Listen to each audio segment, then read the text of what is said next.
We can never quite figure out what's good about Good Friday. If you had been there, you would not have said anything was good about it. In fact, it was so bad that there was an eclipse and the sun went black. The sun was blocked because, as the old preachers say, nobody wanted to see Jesus die. Nature did not want to see her creator die. So the sun was blocked out, total darkness. Now, most of us have thought about dying. We have wondered, what's it like? What happens? Does it hurt? Are we afraid? We want to have some kind of glorious death. We want to say something profound on our way out.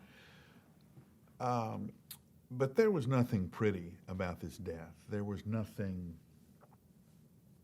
It was a criminal's death.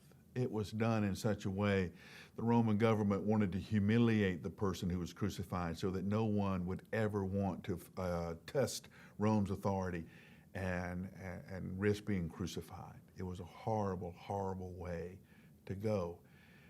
What made it even more horrible was that Jesus was innocent.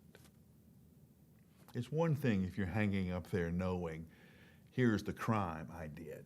It's one thing if you're knowing, yes, I am a rebel, I tried to overthrow Rome, and this is what happened. Jesus' mistake was trying to save you and me. And this is what it cost. You know, we have this little lie we tell ourselves that we got away with it, that if we commit this sin and lightning doesn't flash from the sky or thunder roll in the heavens, nobody arrests us for the crime, then we think we have gotten away with it. No. Haven't gotten away with anything. Not one sin.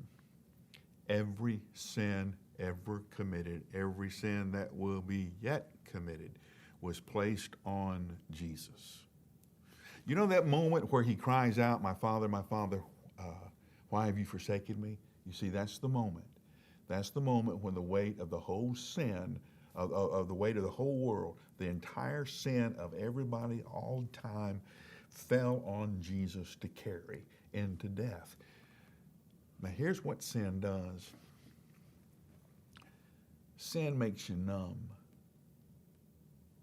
Okay? For the first time, Jesus understood what it was like not to be able to sense his Father's presence. Now his Father's there. Jesus can't find him.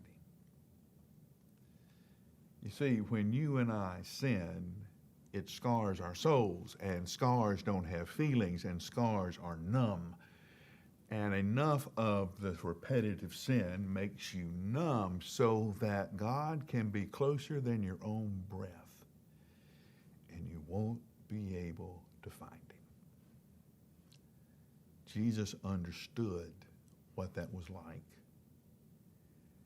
and he cried out, why have you left me here? Father's still there. Jesus can't find him. Now, of all of the moments, that had to be the worst moment for Jesus. Not the nails, not the crown of thorns, not the beating. The first moment within the Godhead when he could not sense the nearness of his Father. You've been there. I've been there. It is a scary moment when you think you are alone in the universe. And you know what? Jesus himself has been there.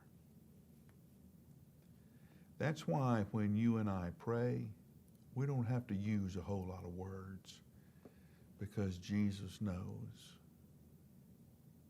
how lonely we are, how lost we are, how hopeless we are, how desperate we are to be found.